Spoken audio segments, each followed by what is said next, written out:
Muito bem, muito bem. Me desculpem o atraso, mas sempre quando eu estou no horário da regulação, que é esse último horário de 4 às 7, eu dependo sempre de um coleguinha chegar na hora, né? E como eu já falei com vocês, se tem uma coisa que médico não é pontual. Vocês são pontuais enquanto acadêmicos. Depois vocês pegam o CRM, nós, né? Nós esquecemos. Ah, beleza, então vamos lá. Dando continuidade ao que a gente começou na aula passada, sobre o tratamento do diabetes, a gente vai começar desse ponto aqui. Lembrem que a gente falou dos antidiabéticos orais e que em algum momento do tratamento, seja porque você atingiu a dose máxima e não alcançou a meta, ou o paciente apresentou algum grau de descompensação, está indicado começar a insulina. Beleza? Lembrem que a gente falou, vocês lembram disso que a gente comentou ao longo da aula, inclusive, desse tipo de evolução do tratamento?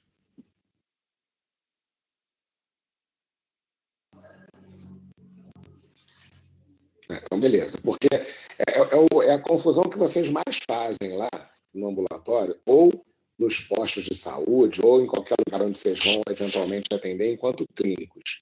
Então, não percam tempo, meninos, sabe? O tratamento do diabético, como a gente falou na aula passada, ele é muito estratégico, né?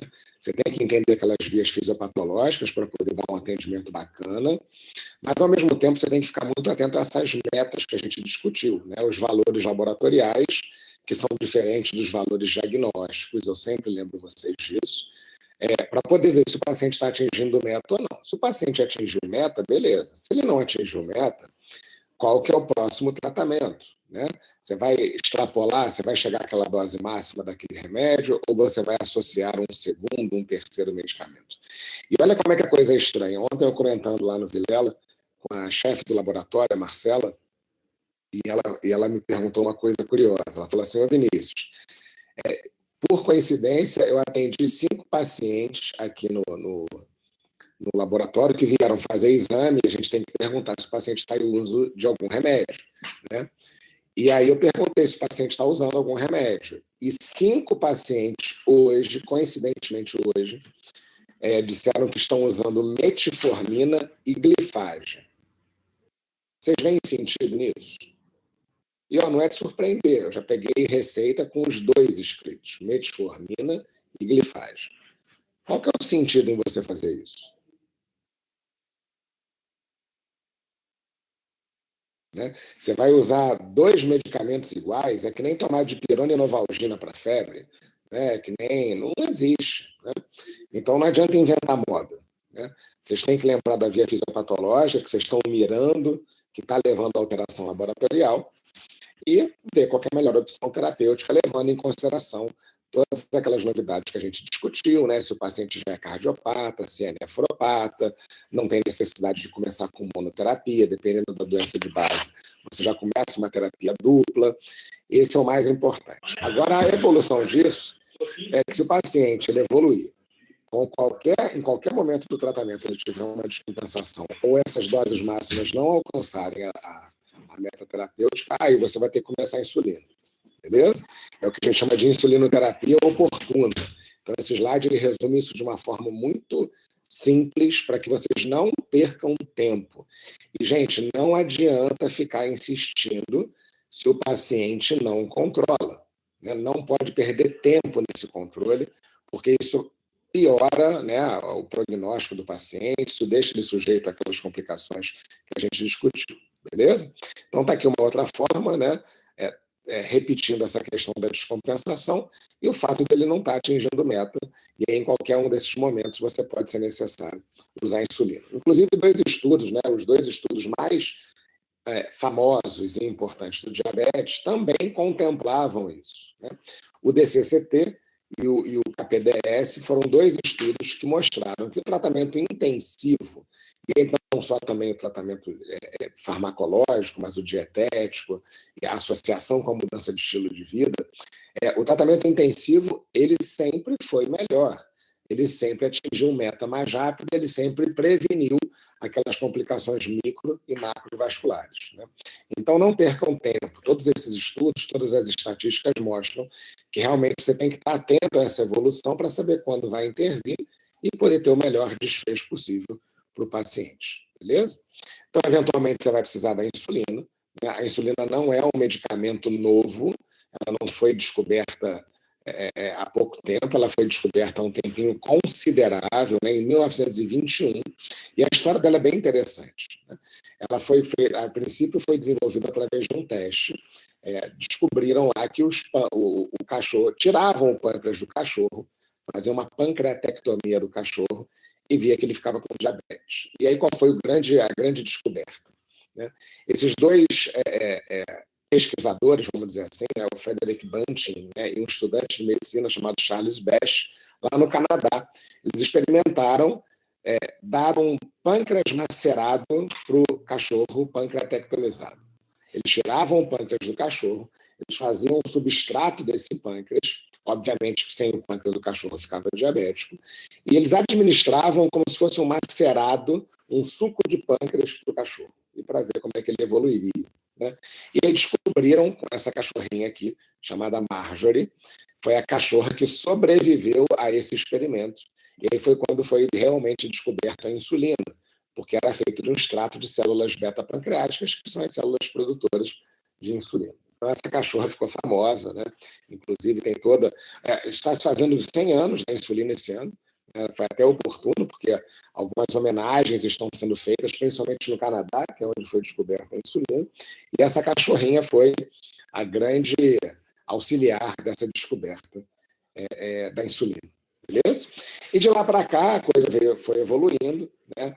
Teve esse paciente que foi tratado, foi o primeiro paciente tratado com insulina, né, depois da descoberta dela, um paciente canadense chamado Leonard Thompson.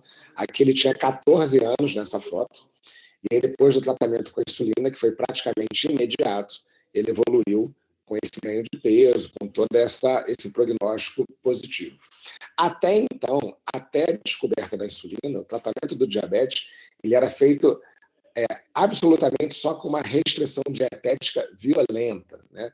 Era uma dieta de fome, era uma restrição dietética total, não se comia nenhum tipo de carboidrato, era uma dieta quase que praticamente toda a base de gordura e proteína, para ver se o paciente aguentava. Né? O diagnóstico era fácil, era clínico, né? A questão da poliúria, polidipsia, polifagia. Você não tinha necessariamente o glicosímetro para isso, o máximo que você conseguia dosar era a glicose na urina do paciente, mas o quadro clínico, na sua época, ele era muito comum, né? muito predominante, e os pacientes tinham baixíssima expectativa de vida. Até você descobrir a insulina, realmente não tinha muito o que se fazer no paciente, a não ser uma restrição dietética absurda, né? Absurda. E aí, com o advento da insulina, né, você teve essa recuperação dos pacientes. Esse foi o primeiro paciente no Canadá. Depois você teve uma paciente chamada Elizabeth Hildes, que foi a primeira americana a ser tratada com insulina. Morreu de infarto numa idade bem avançada e com relato de ter aplicado mais de 42 mil doses de insulina. Você tem até a foto aqui do diário de glicemia, vamos dizer assim, dessa paciente. Ela foi morrer de uma complicação macrovascular, se eu não me engano, aos 72 anos de idade.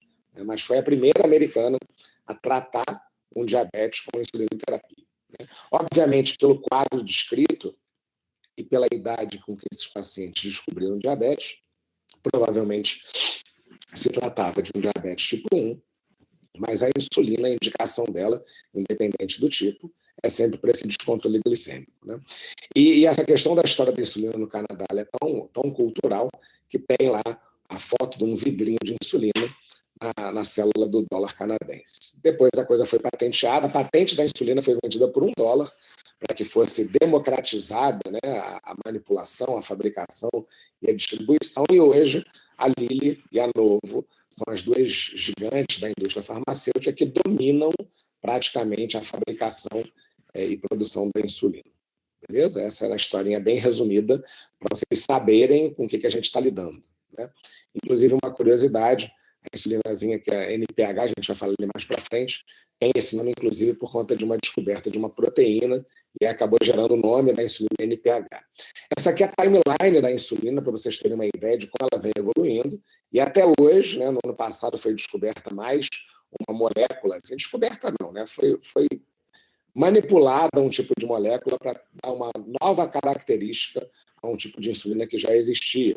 Então, desde 1921, a coisa vem evoluindo, e o que mais se feito em relação à insulina é sempre em questão do tempo de ação. Né? O objetivo da indústria farmacêutica como um todo é sempre tentar dar um pouco mais de comodidade para o paciente. Então, você tinha insulinas com uma meia-vida muito curta, que faziam com que as aplicações fossem muito frequentes ao longo do dia, e hoje você tem insulinas em que a aplicação pode ser feita a cada 36 horas. E a insulina semanal está sendo desenvolvida. Então, só para vocês terem uma ideia do avanço que vem acontecendo desde quando foi descoberta a insulina no primeiro momento. A NPH que a gente usa, que vocês vão ter contato no posto de saúde, a gente usa no nosso dia a dia, ela não é a insulina de longa duração mais, por mais que ela tenha um tempo prolongado, ela não é considerada mais uma insulina de longa duração, mas é a insulina que vocês mais vão ter contato no posto de saúde, no Vilela, no SUS, e de uma forma geral, a mais utilizada pelos pacientes, porque ela acaba sendo distribuída de graça pelo SUS, e todas as outras são compradas pelo paciente. E aí, só por curiosidade, essa NPH quer dizer protamina neutra de Reis-de-Dorn. É uma sigla para o tipo de proteína que foi acoplado à insulina para fazer com que ela durasse um pouco mais de tempo. Né? Lembra como a gente comentou na fisiologia do paciente diabético? O motivo pelo qual você dá insulina para um paciente é a tentativa de você simular o funcionamento de um pâncreas de um paciente normal. Né?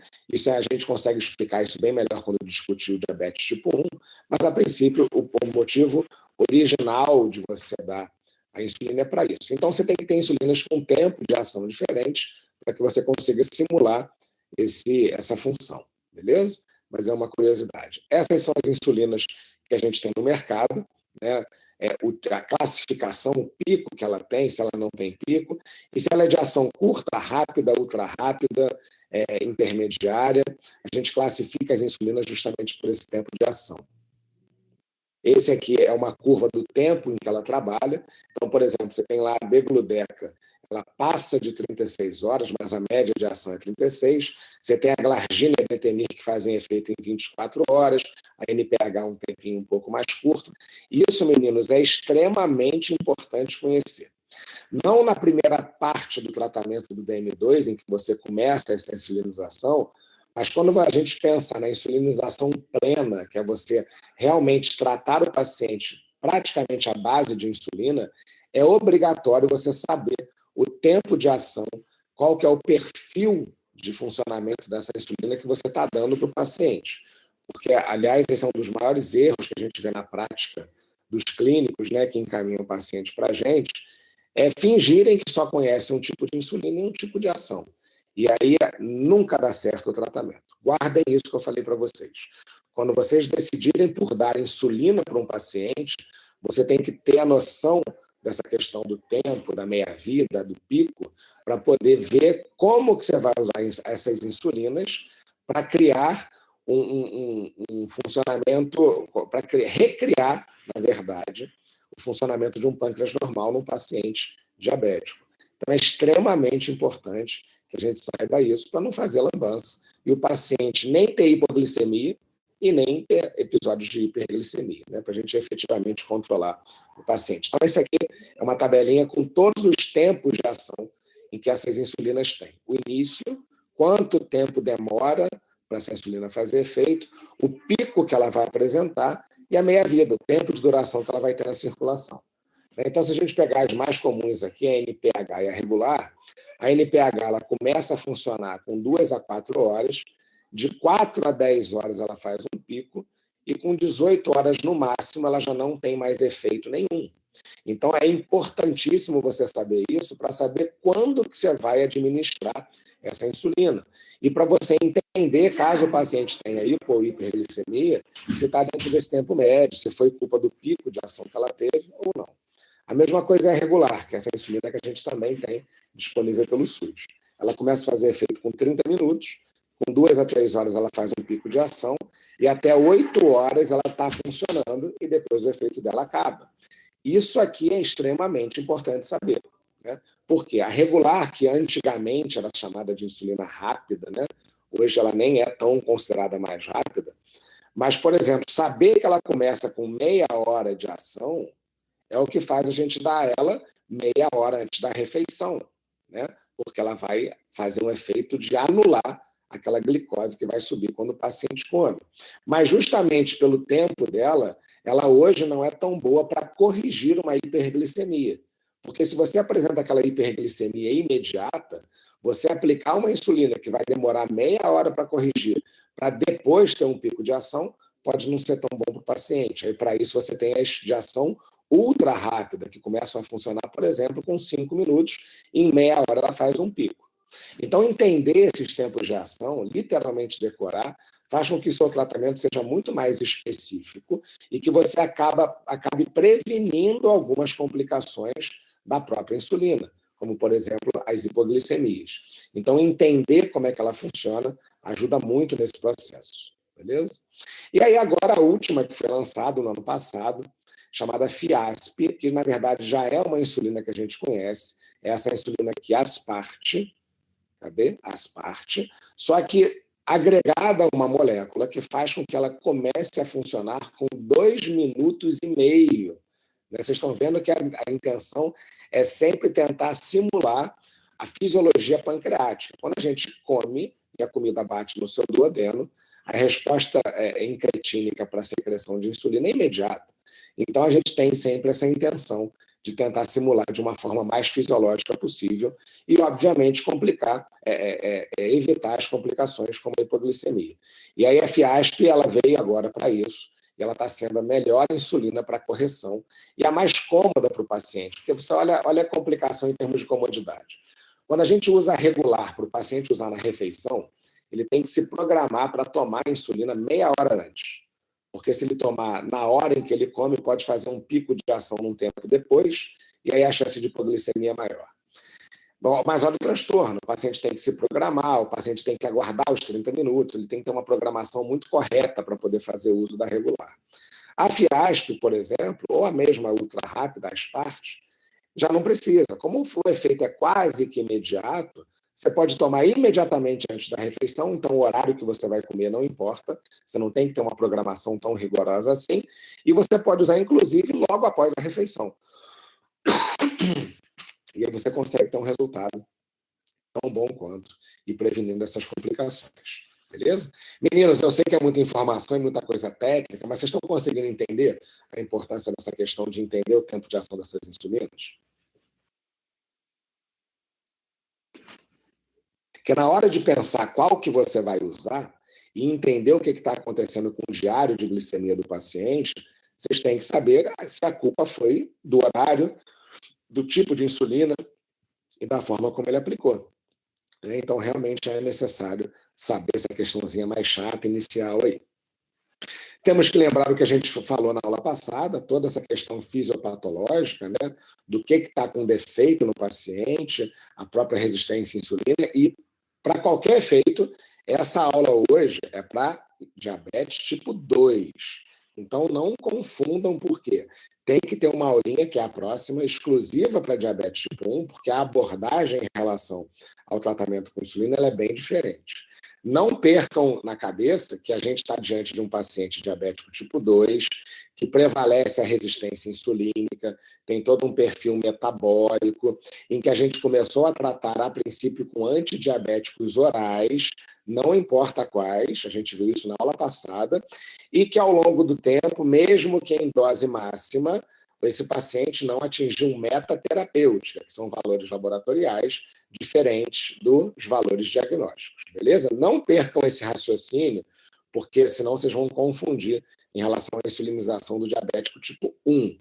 Então, o diabético tipo 2, a não ser, claro, naquelas exceções em que ele descompensou a qualquer momento e você teve que entrar com insulina, mas a evolução natural do diabetes é essa. Começa com antidiabético oral, vê se funciona, deu certo, continua, não deu certo, aumenta a dose ou adiciona outro antidiabético, respeitando a via fisiopatológica, até o momento em que esse paciente não atinge meta e ser necessário a inclusão da insulinoterapia. Beleza? Lembrando que o paciente diabético ele tem uma doença progressiva, então a célula beta-pancreática tem uma tendência a falhar, a falir com o passar dos anos. Lembrem também daquela estatística que a gente viu. Quando o paciente diabético descobre o diabetes, é porque no momento do diagnóstico ele está com praticamente 50% do seu percentual de célula beta funcionante comprometido, né? Então, nada mais natural que com o passar dos anos, esse percentual de célula beta pancreática funcionante vá caindo e a produção de insulina vai cair junto, óbvio, né? E aí você dá um antidiabético oral, um secretagogo, vai perdendo o sentido, porque a fábrica de insulina é que faliu, né? E é por isso que esse paciente pode evoluir com a necessidade de insulina ao longo do tratamento, beleza? Essa é a explicação fisiopatológica. E aí, muito cuidado, meninos, que nessa questão de vocês atenderem esses pacientes, né, e aí, por conta de vários motivos que a gente vai explicar aqui agora, acontece uma coisa chamada inércia terapêutica, que é você não tratar o paciente de forma correta no tempo certo. E, obviamente, quem sai perdendo é o paciente. A chance dele ter complicações micro e macrovasculares vão crescendo cada vez mais e o paciente vai perdendo qualidade de vida, o paciente vai tendo algumas complicações.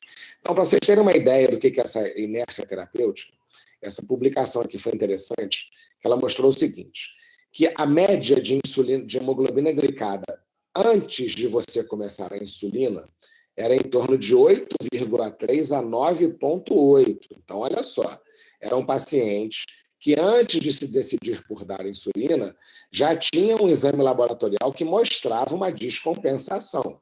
Uma hemoglobina glicada de 9,8, não tenha dúvida que está muito descompensado. Beleza? Esses pacientes eram tratados para diabetes tipo 2 com mais de um antidiabético oral, beleza?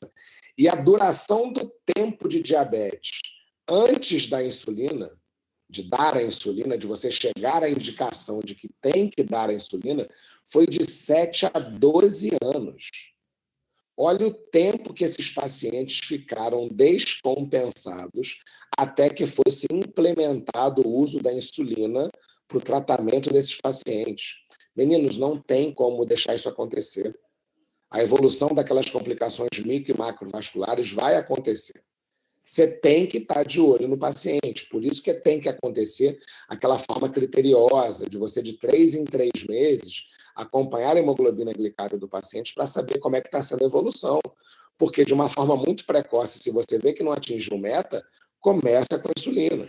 Tá? E é isso que a gente chama de inércia terapêutica. Beleza? E aí, nesse trabalho, né, na conversa lá com os médicos, com a equipe que está envolvida no tratamento desse paciente, o que foi percebido? Né, pelas equipes médicas, hein? Olha o que teve de resposta das equipes médicas que tratavam esses pacientes. Primeiro que eles percebiam que o regime, né, de insulinoterapia é muito complexo, eles tinham essa impressão. Né? Tinham medo do ganho de peso de hipoglicemia no paciente. Né? Tinham essa queixa, essa neura de já estar tomando muitos remédios, né? No tratamento do diabetes. Né? E a falta de confiança na própria habilidade de você usar a insulina, de você saber trabalhar com ela. Então, olha só os medos, né? Olhem esses quesitos que vinham sendo discutidos entre os pacientes e as suas equipes de tratamento. Né? Os pacientes eles tinham preocupação da experiência de outros familiares. Aliás, essa é sempre o relato mais comum que vocês vão ouvir quando a gente fala que o paciente vai ter que usar insulina. Primeiro, meninos, guardem uma coisa. Nunca usem insulina como ameaça. Né? Nunca falem assim, olha, se você não tratar direito do seu diabetes, você vai ter que tomar insulina, hein? Olha, você não está se comportando, se continuar assim, vai ter que tomar insulina. Nunca façam isso, porque isso demoniza a insulina. Isso faz com que ela tenha uma carga muito negativa e sempre vai atrapalhar a adesão do paciente ao tratamento. Né? Mas uma das coisas que a gente mais ouve quando você vai falar que o paciente vai ser necessário o uso da insulina é que ele preferia não tomar. Olha só, ele preferia não tomar, porque um parente dele, a mãe, a avó, o avô, tomou insulina e quando começou a insulina, perdeu a visão, foi fazer diálise ou acabou amputando algum membro. Né? E aí me falem, a que vocês podem atribuir esse discurso? O que aconteceu? Foi culpa de quê quando um paciente fala isso? O que você tem que explicar para esse paciente que aconteceu?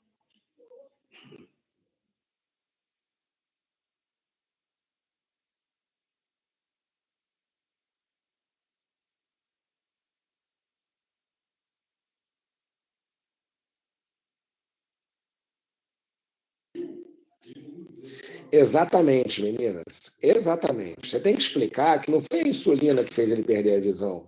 Não foi a insulina que fez ele fazer diálise ou fez a amputação. E os pacientes, na sua ignorância técnica, né, literalmente falando, atribuem a isso. Né? Quando deram a insulina, o paciente piorou. Não. O problema é que demoraram demais a dar insulina. Talvez se ele tivesse tomado a insulina na época certa, você não tivesse tido essas complicações. E isso é um retrato da inércia terapêutica. Né? Não deixem isso acontecer. Né? Tirem todas as dúvidas do paciente, ensinem a ele a forma correta de aplicar, não demonizem a insulina. Né? Eu sempre falo com o paciente, se não fosse uma injeção, ninguém ia reclamar. Grande parte do problema é porque ela é injetada e grande parte do problema é que ela é relacionada a coisas, coitada, com que não tem culpa, principalmente por conta dessa inércia terapêutica. Beleza? E olha a quantidade de remédios que os pacientes, que os médicos, né? Isso é a perspectiva das equipes de saúde, né? Para atrasar a insulina. Qual que é o argumento que eles usavam no momento desse estudo? Que você tinha 6 outras linhas secundárias de tratamento antes de pensar em usar insulina. Então, as pessoas ficavam demorando porque ficavam confiando demais e não consideravam o próprio descontrole glicêmico ou o fato do paciente não atingir meta. Né? E aí, todos esses antidiabéticos causavam confusão, principalmente nos clínicos. E aí, por isso, acabavam atrasando o tratamento correto e, obviamente, deixavam o paciente à mercê dessas complicações. Então, todos esses são medos, e aí está repetindo aqui, da questão do ganho de peso, da hipoglicemia, né, que são complicações normais da insulina, mas por desconhecimento. E aí acabavam prejudicando o paciente, de certa forma, por conta disso. Beleza? O KPDS, que foi um estudo baseado nos diabéticos tipo 2, está lá, ele mostrou que um controle um pouco mais intensivo do diabetes, e aí com uma redução de hemoglobina glicada por volta de 1%, já fazia com que você tinha 25% menos complicações micro e menos complicações macro em 16% dos pacientes em 10 anos. Né? Então, mostrou que realmente tem que ter o controle intensivo, né? Seja com atividade física ou qualquer coisa parecida, mas a insulinoterapia oportuna quando os pacientes não compensam. Né? E aí lembro também das metas de tratamento, valores diferentes dos valores diagnósticos, beleza? Então, quando você quer tratar um paciente diabético, você quer que ele tenha valores de glicose tão baixos quanto um paciente normal. Então, repetindo, né, e essa aula vai ter muito disso, se você estiver tomando 2 ou mais medicações antidiabéticas orais, que mesmo a sua dose alta, utilizada por meses, não compensaram o paciente, ou se você associou dieta, exercício físico, e a hemoglobina glicada depois de 3 meses não baixou de 8,5, ou quando o paciente tiver sinais de descompensação, como a gente veio falando, está na hora de você começar a fazer insulina. Inclusive, a insulina, se ela for dada de forma muito, muito, muito precoce, né, aquele paciente com pouquíssimo tempo de duração e você vai lá e começa a insulina, você dá uma trégua para o pâncreas e você chega a ter uma remissão do diabetes no primeiro momento, por até 1 ano. Né? Isso mostrou que, na verdade, você acabou descansando a célula beta-pancreática porque você tomou uma insulina exógena. E aí, com isso, você acaba fazendo com que essa célula beta-pancreática desinflame, vamos dizer assim, e recupere parte da sua função. Mas, infelizmente, essa remissão não teve um tempo prolongado. Obviamente, depois o pâncreas voltou a falir e a insulina foi necessária de novo. Tanto que a gente não usa esse resultado para fazer esse tipo de abordagem. Isso é só uma curiosidade para mostrar o quão que realmente a insulina pode ser benéfica quando dada no tempo certo. Beleza? Então, como é que a gente começa a insulina? Né? Primeiro, você vai ter que lembrar dessas coisas do tempo de ação para ver qual perfil de insulina você vai usar. né? Você pode usar qualquer uma dessas ao longo do tratamento do paciente diabético tipo 2. Vai depender da evolução dele. Então, conhecer todo aquele perfil de ação é fundamental para que a gente faça isso, né? Por que você vai usar a insulina? Obviamente, porque ela é medicação de escolha na descompensação em todos os protocolos internacionais, seja do IDF, seja da Associação Americana de Clínicos Endocrinologistas, seja na Associação Americana de Diabetes, e, principalmente, insulina não tem contraindicação. Insulina não tem alergia. Insulina não tem porque não dá. Então, não existe uma doença que contraindique o uso da insulina. Não existe uma condição que não indique o uso da insulina. Beleza? E, muito pelo contrário, você tem várias contraindicações aos usos dos antidiabéticos orais, né? Principalmente a função renal. Dependendo da função renal, nenhum antidiabético oral pode ser usado. E aí, quem que vai sobrar? E pode e deve ser usado a insulina. Beleza? E tirando o ganho de peso, que é normal, né? A insulina é um hormônio anabólico, e a hipoglicemia, porque esse é o real efeito dela, você não tem necessariamente outros efeitos colaterais mais importantes. Beleza?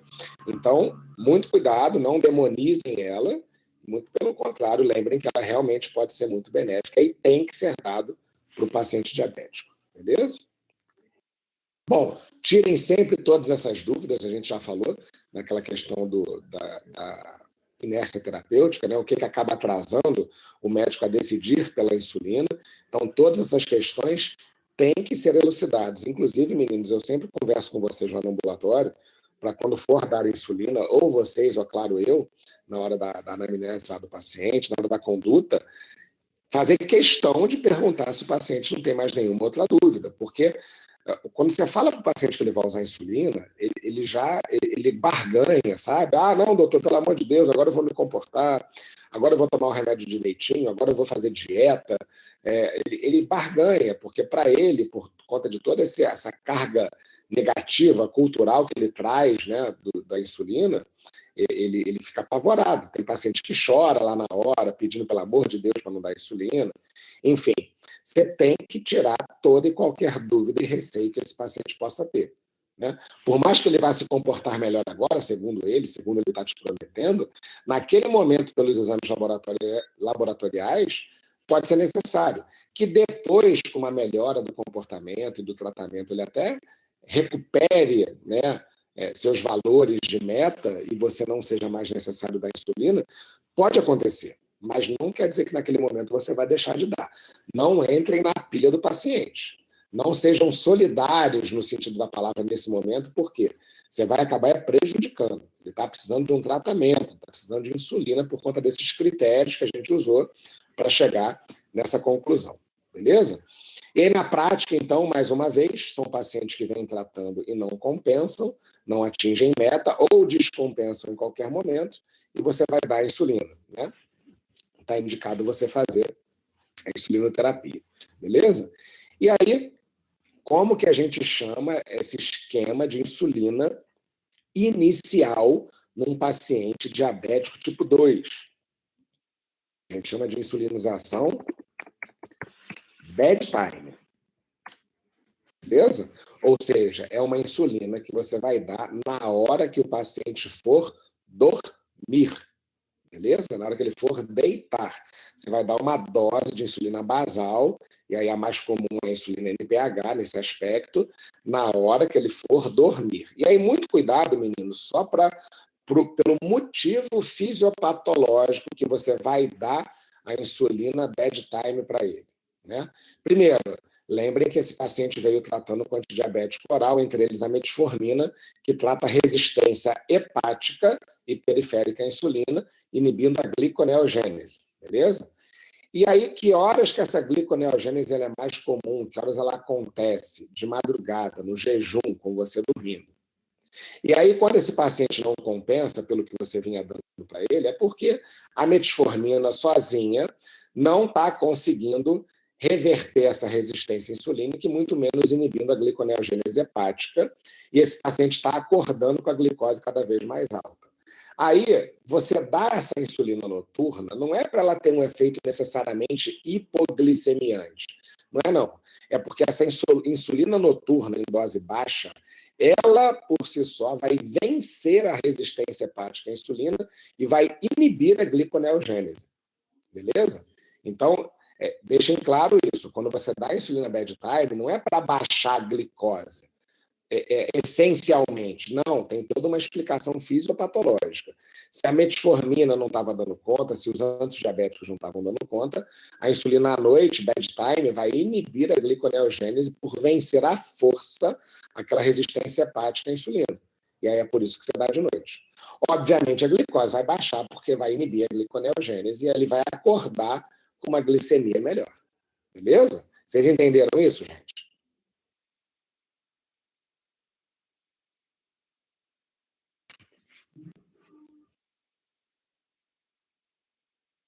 Beleza. Então é por isso que a primeira coisa que você vai fazer é dar insulina bedtime. Que dose que você vai fazer isso? Você pode usar uma dose empírica de 15 a 20 unidades, ou 0,1 a 0,2, ou 0,2 a 0,3 se o paciente for obeso. Beleza? Então, a gente, ou uma dose empírica de 15 a 20 unidades à noite ao deitar para dormir, ou 0,2 a 0,3 se o paciente for obeso. E é uma dose única, ele vai tomar isso na hora de dormir. E você vai monitorar, obviamente, a glicemia de jejum do dia seguinte, a cada 2 a 3 dias, que é o tempo que essa insulina demora para estabilizar. Eu sempre recomendo 3 dias, beleza? Então, ele vai aplicar de noite e vai medir a glicose no dia seguinte de manhã por 3 dias. E vai ver se corrigiu. Não corrigiu, você pode aumentar a dose de 2 em 2 ou de 4 em 4 unidades a cada 3 dias até você atingir a meta da glicemia de jejum do dia seguinte. Beleza? Então, vamos botar isso em uma situação prática. O paciente está acordando com a glicose de 230. Aí você chutou lá que você vai dar 15 unidades de NPH de noite. Aí no dia seguinte ele acorda com 210, no segundo dia ele acorda com 207, no terceiro dia ele acorda com 220. Ou seja, 15 unidades não fez nem cosquinha nele. Você vai aumentar para 17, né? Ou 19. E aí você vai continuar avaliando 3 dias. Opa, com 17 ela está dando 190 num dia, 180 no outro, 170 no outro. Atingiu meta de glicemia de jejum? Sim ou não? Qual que é a meta de glicemia de jejum para um paciente diabético em tratamento?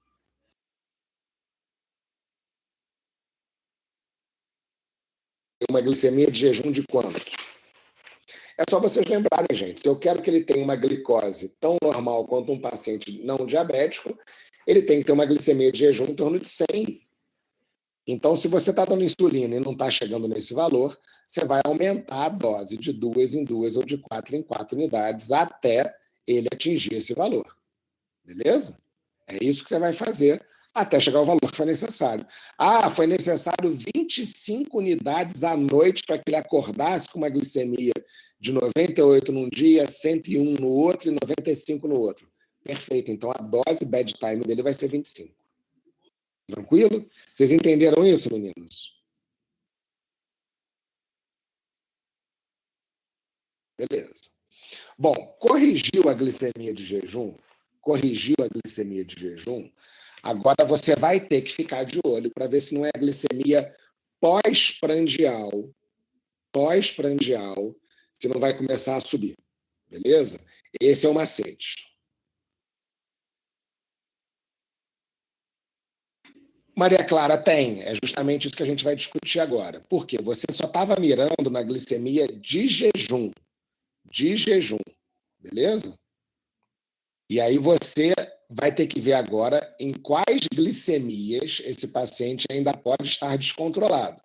E, obviamente, se você corrigiu a de jejum, quais as glicemias que vão te interessar agora? A antes dele comer e a depois que ele come. Então, você vai medir antes do almoço e depois do almoço. Antes da janta e depois da janta. Beleza? Para ver qual abordagem você vai fazer. Numa questão mais prática, como é que você faz? Você vai pegar a glicemia de jejum, que já está corrigida com a NPH da noite, e você vai avaliar a glicemia que ele alimentou. Não, Maria Clara, você nunca vai substituir. Não, você corrigiu com a NPH, você vai manter a NPH da noite. Você corrigiu a NPH, você vai mantê-la de noite. O que você vai fazer é complementar se as outras glicoses começarem a dar pau. E aí, meninos, vamos para a questão prática. O paciente vinha tomando lá um secretagogo de manhã e um glifage no almoço e um glifage na janta. E aí você chegou na dose máxima e ele continua acordando com uma glicemia de jejum mais alta.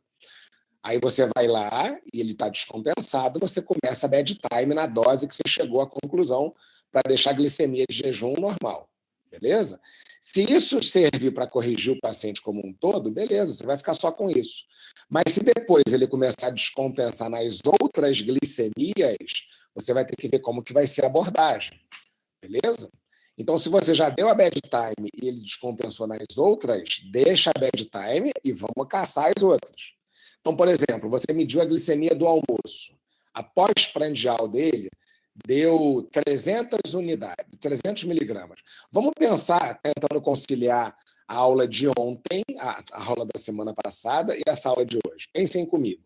O paciente ele vinha tomando um secretagogo, que tem um efeito fisiopatológico, e a metformina, que tem outro efeito fisiopatológico. E aí vinha bem controlado, depois de alguns meses, o paciente descontrolou. O paciente não controlou. Beleza? Ele descompensou. Só um minutinho, meninos. Recebi uma ligação aqui que atrapalhou aqui. O paciente descontrolou. Ele não compensou. Aí você viu que a glicemia de jejum dele estava dando 240 todo dia, mesmo tomando um secretagogo de manhã, na dose máxima, e a metformina no almoço e na janta. E a glicemia de jejum estava complicada, estava alta.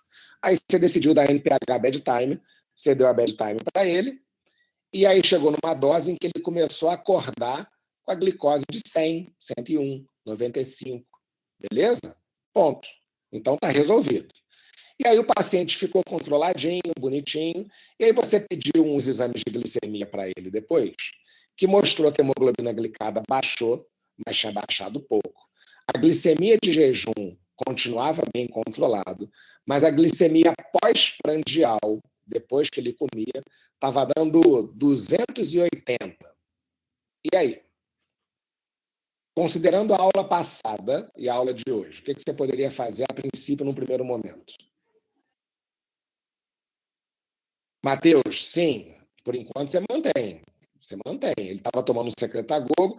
O que você pode fazer é diminuir ou até mesmo retirar o secretagogo, porque pensa, o secretagogo estimula o pâncreas a produzir insulina.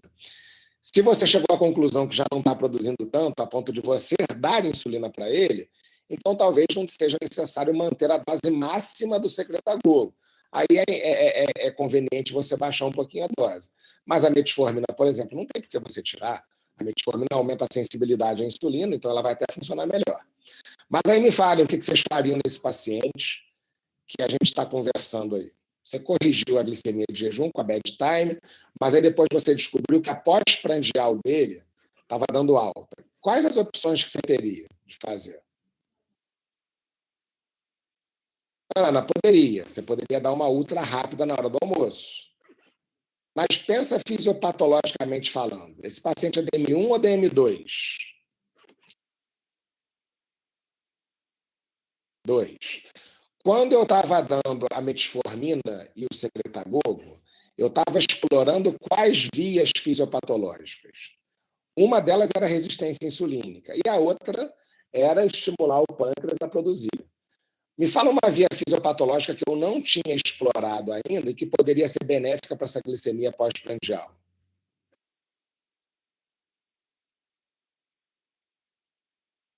Perfeito. Perfeito, Matheus. Perfeito, Ana. Ué, a via incretínica. Então, por exemplo, nesse paciente que eu estou citando aqui, antes de pensar numa insulina ultra rápida, eu poderia tentar um medicamentozinho específico para refeição, específico para glicemia pós-prandial. Então, eu poderia usar lá um inibidor da DPP-4 ou um GLP-1 para baixar a glicose. Entenderam? Vocês estão entendendo esse contexto? É porque, como a gente está falando de insulina, a gente porque, em termos de literatura, eles consideram a questão da insulina depois de você ter tentado muita coisa, depois de você ter usado secretagogo, depois de você estar usando outros mecanismos fisiopatológicos para corrigir a glicose. E aí, mesmo tomando tudo, a glicose de jejum continua alta, bad time. Mesmo tomando tudo, a glicemia pós-prandial continua alta, insulina ultra rápido, igual vocês mesmos falaram. Beleza? Então, a gente tem que entender o contexto de que se o tratamento via oral do DM2 não está dando certo, não está atingindo meta, você vai ter que entrar com insulina para fazer com que ele atinja a meta e não complique. Só que você vai ter que entender aonde está dando o defeito, aonde que esse paciente está tendo as glicemias mais altas para poder entrar com a insulina estrategicamente falando. Beleza? E aí, por exemplo, se você descobre lá, depois de um tempo, só a bad time e a regular do almoço não corrigiu. Agora o cara está com insulina, com a glicose alta o dia inteiro. Não. Então, ele teve uma falência pancreática, as medicações via oral não estão servindo para nada, e aí você vai ter que evoluir com uma coisa que a gente chama de insulinização plena. Você vai ter que dar 2 doses de uma insulina longa ou uma de uma ultra longa para simular a insulina basal, e você vai ter que dar doses prandiais, vamos dizer assim, que a gente chama de bolos refeição, para toda vez que esse paciente come. Lembra que eu falei que eu quero simular um pâncreas no paciente? Então, ele vai ter que ter uma insulina que faça efeito ao longo do dia e vai ter que ter doses de insulina fracionadas nas refeições que ele faz para simular a fase 2 do funcionamento beta-pancreático. Beleza? Então, é evolutivo. Você vai ver como esse paciente vai evoluir. Você começou com uma bad time, depois com uma prandial, porque você descobriu que não controlou do almoço, e talvez um secretagogo ou um inibidor da DPP-4 ou um incretínico não funcionou, e depois ele ficou bem, só que depois de um tempo ele complicou de novo, ele evoluiu com uma piora, e aí você não tinha para onde correr, que já estava usando todas as medicações na dose máxima, e aí teve que fazer a insulinização plena, que é você dar insulina NPH ou de longa duração e os bolos refeição, beleza? E aí sempre monitorando a hemoglobina glicada a cada 3 meses para ver se o paciente está compensado ou não, beleza? Essa é a evolução da insulinização plena. Eu passo lá. Beleza, meninos? Entenderam esse contexto? Entenderam esse processo evolutivo? Está bem explicadinho, para quem quiser ler depois, eu não vou ficar lendo slide, mas está bem explicadinho aqui, no que você vai fazer primeiro, no que você vai fazer depois, porque é praticamente um protocolo. Mas o mais importante, vocês entenderam o contexto dessa evolução?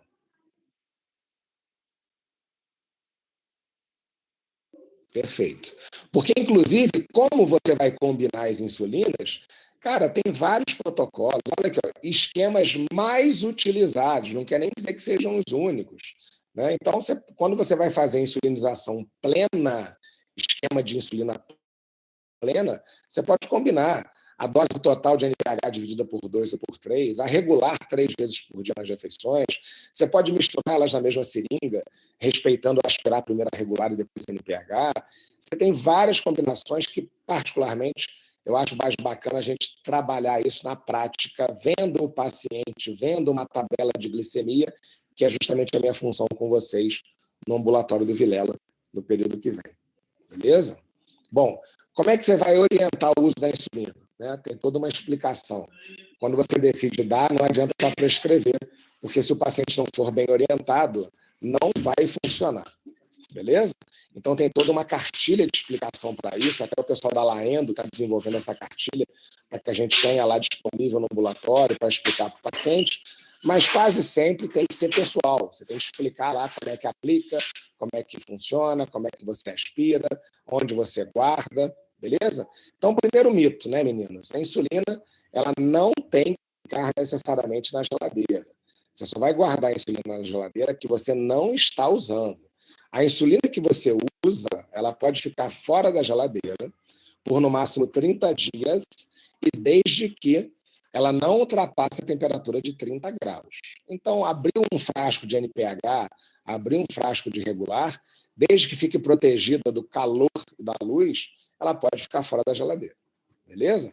As que você não usou têm que ser conservadas lá por uma questão justamente de conservação. Bom, aonde aplicar? Você pode aplicar no braço, na barriga, na coxa e no bumbum. Ela é subcutânea, sempre. Né? E a aplicação da insulina, de preferência da agulha, sempre paralela. Você não quer uma insulina intramuscular, você quer uma aplicação subcutânea. Tranquilo? Na hora de balançar, tem como orientar o paciente, é o que a gente vai ver na prática. Na hora de orientar a fazer a prega cutânea também, tem orientações a serem dadas. O tipo de seringa e o tipo de agulha também tem que ser explicado. Tem todo um contexto que o paciente tem que participar para que não tenha problema na hora de aplicação. Se o paciente não balançar, não homogeneizar a insulina direito, ela não vai funcionar. Se o paciente enfiar a agulha na pele e tirar logo em seguida, vai vazar, ele vai perder unidades. Se ele não der um calor na insulina quando ele balança, se ele não quebrar o gelo da insulina, assim que tira da geladeira, vai doer mais. Então, tem toda uma orientação que a gente tem que fazer obrigatoriamente para que ele faça bom uso da insulina. Beleza? E tão importante quanto isso é você acompanhar essas aplicações. Por exemplo, se o paciente não for orientado a fazer um rodízio nos locais da aplicação, ele vai ter uma coisa chamada lipodistrofia. Ele vai tornar o tecido fibrótico, de tanto ser agredido, de ficar aplicando no mesmo local com a mesma agulha toda hora. E aí você vai ter um tecido fibrótico que não absorve. E aí é um dos motivos pelo qual o paciente acaba não compensando. Gente, a gente sempre faz isso. A gente sempre, quando está com um paciente diabético usando insulina e que de repente começa a não dar certo, antes de pensar no erro do tratamento, sempre aventem a possibilidade de um erro de procedimento. A técnica como aplica, aonde ele aplica, como ele aplica, beleza? Guardem isso, porque às vezes não tem que necessariamente ajustar nada. É só você orientar o paciente de novo, ou melhor orientar ele, que a coisa vai dar certo. Então tá aí, ó, não tem que ser guardado na geladeira, pode ficar do lado de fora. Tá até escrito aqui, ó. E todo mundo tem essa coisa de que a insulina tem que ficar na geladeira. Ou quando você transporta ela, você tem que botar um isopor com gelo. Não precisa. Ó, após aberto, válido por 6 semanas, sendo armazenado a temperatura ambiente. Então, você não precisa ter essa neuro. O paciente, às vezes, fica até meio chato com isso, porque fala, pô, doutor, não é prático, eu tenho que arrumar isopor, gelo, eu tenho que tomar cuidado para ela não esquentar. Não, filhinho, você não tem que fazer nada disso. Você não pode deixar ela trancada num carro, no sol, no calor, beleza? O resto é muito mais prático do que se imagina. Bom, um outro lançamento no mercado, que para o diabético tipo 2 é top, é um medicamento chamado Schultoff. Ele é insulina degludeca com a liraglutida, que é o GLP-1 que vocês comentaram aí. Então, por exemplo, esse paciente aí que não compensava e que começou a dar pau na glicemia de jejum e depois na glicemia prandial, tá aí, ó. Olha que prático. Vem numa seringa, numa caneta, quer dizer, o cara não tem nem que manipular a medicação. Ele regula a dose, regulando aqui a parte de trás da caneta. Uma aplicação diária, porque essa degludeca faz efeito 24 horas. Se for um paciente obeso, ainda vai se beneficiar da liraglutida e vai perder peso. Olha quanta coisa boa você pode ter conhecendo essas vias fisiopatológicas e as medicações que o paciente pode usar. E aí, para terminar, meninos, eu só vou citar uma insulina que já está à venda no Brasil, que é a insulina inalatória, e que, no primeiro momento, ela não tinha caído no gosto da população. Nos Estados Unidos foi um fracasso de venda, e ela veio finalmente para o Brasil. É uma insulina que você aspira como se fosse um remédio para asma, né? Você tem esses dispositivos aqui, parece um pendrivezinho, que você coloca aqui no aplicador e você aspira ela pela boca, né? Ela tem só a apresentação regular, são unidades que tem, então cartuchos com 8 unidades, 12 unidades, para você ter um efeito um pouco mais rápido. Então, assim, seria top, seria maravilhoso se não fosse o preço. Então, você vê aqui, ó, numa consultinha rápida que a gente fez aí, uma caixinha dessa insulina custa R$ 2.535. Né? Não tem condição. Né? Caixa com 90 cartuchos, quase R$ 3.000, ou esse aqui, R$ 3.800, é proibitivo. Né? É proibitivo. Não tem comodidade que pague para a maioria dos pacientes né, tem que estar numa situação muito confortável para poder considerar comprar isso por conta do desconforto. E olha, acreditem, a agulhada da insulina ela não é tão desconfortável assim com as novas agulhas que tem no mercado. A maioria dos pacientes nem sente a agulhada. Então, olha a condição. Né? Então, tem muita coisa cultural em cima. Né? Outro dia, um paciente perguntou: doutor, eu fiquei sabendo de uma insulina de R$ 2.000. Não, essa insulina é a insulina via oral que a gente fala. E mesmo assim, meninos, ela funciona, ela é top, mas ela não caiu no gosto do público. Tanto que ela está sendo aventada até a possibilidade de ser descontinuada. Né? Curioso, né? Porque era um dos motivos que levava o paciente a não ter adesão, justamente por a insulina comum ser injetável. Quando descobrem efetivamente uma que não caiu no gosto. Até de quem pôde usar, de quem pôde comprar, ela não foi muito bem aceita. Né? Então é mais uma curiosidade aí. Meninos, alguma dúvida? Tudo tranquilo em relação a essa aulinha de insulina? No diabético tipo 2?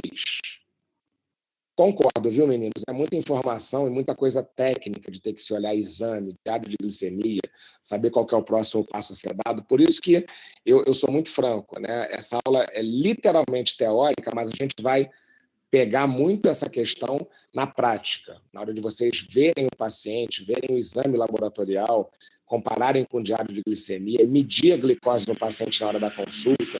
Então, isso dá uma outra conotação prática para o que vocês estão aprendendo aqui na teoria. Ô, Bernardo, sempre não, né, irmão? É de 15 a 20, vai depender de cada do valor que você está tendo de glicose de jejum. E lembra que no paciente obeso, pode não servir para nada. E aí você vai ter que usar aquela cálculozinho lá de 0,2 a 0,3 unidades por quilo de peso, beleza?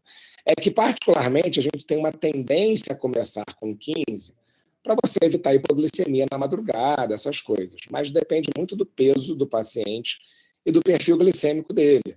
Né? De quanto? Vamos supor que ele esteja acordando com uma glicemia de jejum de 300. Cara, 15 unidades não vai nem fazer diferença. A gente já começaria com 20. Então, depende muito do valor de glicemia que você está tendo alterado aí de jejum no dia seguinte. Beleza?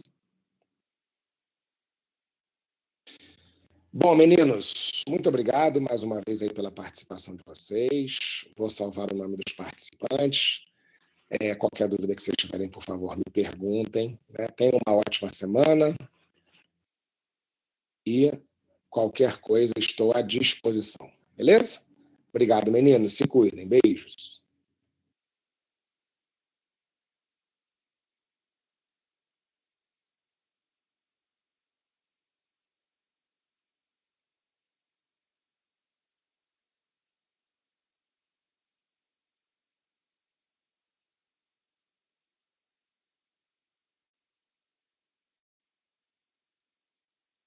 You are currently the only person in the